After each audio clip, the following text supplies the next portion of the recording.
Halo teman-teman, selamat sore Bapak Ibu dosen. Saya izin memperkenalkan diri, saya Safira Safa Aina dengan NPM 2420104039 dari program studi S1 Akuntansi. Baik, di sini saya izin memaparkan mengenai materi, tugas, dan pemisahan fungsi dari sistem informasi akuntansi. Baik, kita mulai dari slide 1. Apa itu sistem informasi akuntansi? Jadi, sistem informasi akuntansi itu sebuah sistem yang memproses data dan transaksi guna menghasilkan sebuah informasi. Nah, informasi itu yang bermanfaat untuk merencanakan, mengendalikan, dan mengoperasikan sebuah bisnis.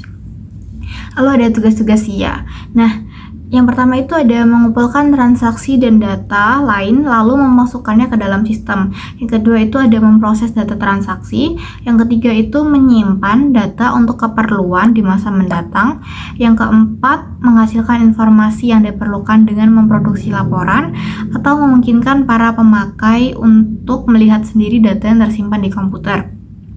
Lalu yang kelima itu ada mengendalikan seluruh proses sedemikian rupa sehingga informasi yang dihasilkan itu akurat dan dapat dipercaya.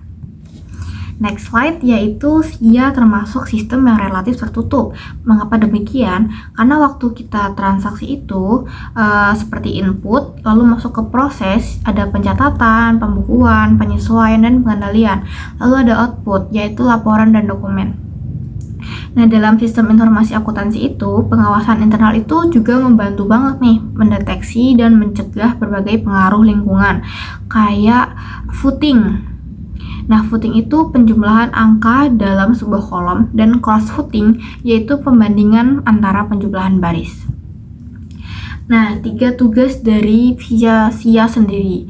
Nah, yang pertama itu ada mengumpulkan dan memproses data tentang kegiatan organisasi bisnis secara efisien dan efektif, lalu menghasilkan informasi yang berguna untuk pembuatan keputusan, dan yang ketiga itu melakukan pengawasan yang memadai untuk menjamin bahwa data tentang transaksi bisnis telah dicatat dan diproses secara akurat. Lalu ada melindungi data tersebut serta aktiva lain yang dimiliki oleh perusahaan. Nah, dari 3 tujuan itu saling berhubungan nih teman-teman. Jadi, data tentang aktivitas bisnis itu diiktisarkan dalam laporan keuangan dan laporan manajerial. Jadi, laporan tersebut dibuat untuk menghasilkan keputusan tentang aktivitas bisnis. Lalu ada pengendalian internal. Jadi, dari pengendalian internal tersebut itu menjamin bahwa informasi yang dihasilkan oleh sistem itu dapat dipercaya.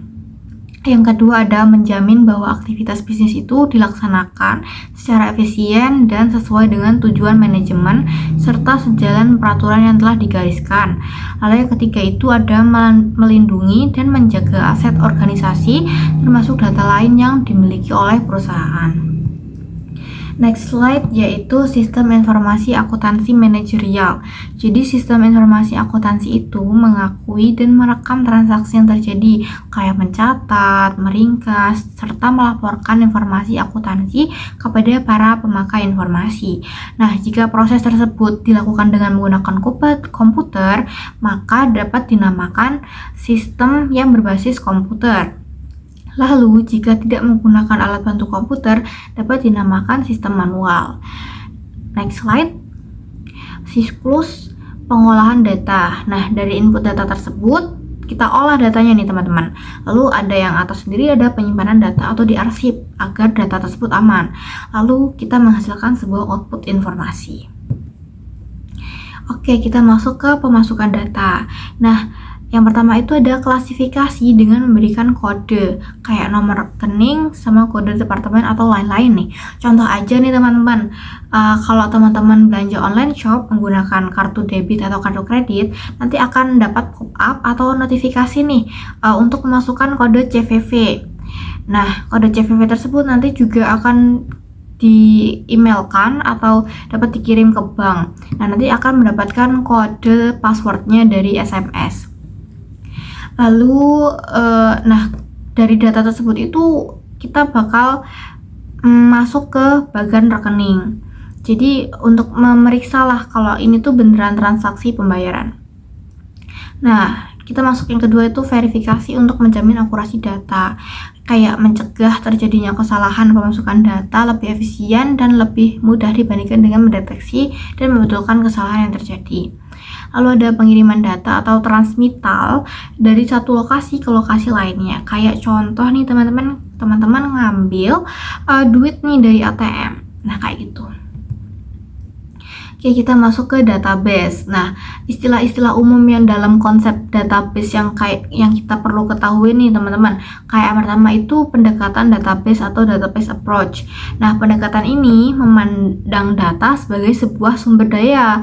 Jadi harus digunakan dan dikelola untuk seluruh organisasi, bukan hanya unit atau fungsi tertentu saja. Nah, secara umum file approach ini dapat dilihat pada gambar 5.4.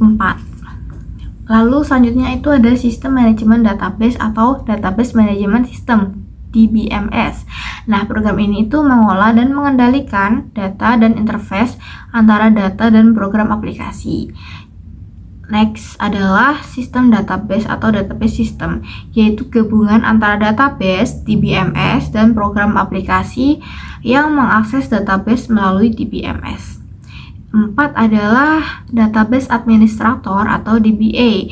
Nah, ini adalah orang yang bertanggung jawab terhadap database. Lalu yang kelima ada data warehouse, itu data yang besar yang dimiliki sebuah perusahaan yang dibangun dengan memanfaatkan teknologi maju. Nah, dari database tersebut kita pasti dapat keuntungan nih teman-teman, kayak integrasi data, fleksibilitas laporan, terus ada meminimumkan pengulangan dan ketidakkonsistenan data. Lalu ada independensi data, manajemen data terpusat, keamanan, dan analisis lintas fungsi. Nah, kita masuk ke contoh relevan dari materi tersebut nih teman-teman. Kayak aku ngambil dari alur pemisahan fungsi dalam siklus penjualan, order cash. Yang pertama itu penjualan atau order entry operasional. Sales menerima pesanan pelanggan dan memasukkannya ke dalam sistem. Nah, sistem otomatis mengirim fungsi ke kredit. Nah, lalu kedua ada otorisasi kredit. Itu dianalisis kreditnya, memeriksa limit dari pelanggannya nih.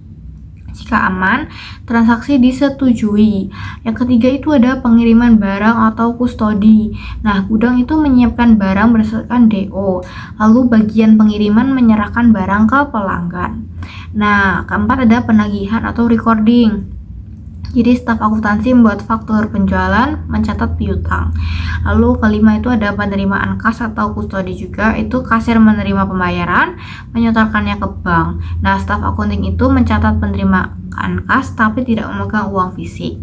Baik, dari materi yang saya paparkan, saya izin pamit undur diri. Terima kasih. Selamat sore teman-teman.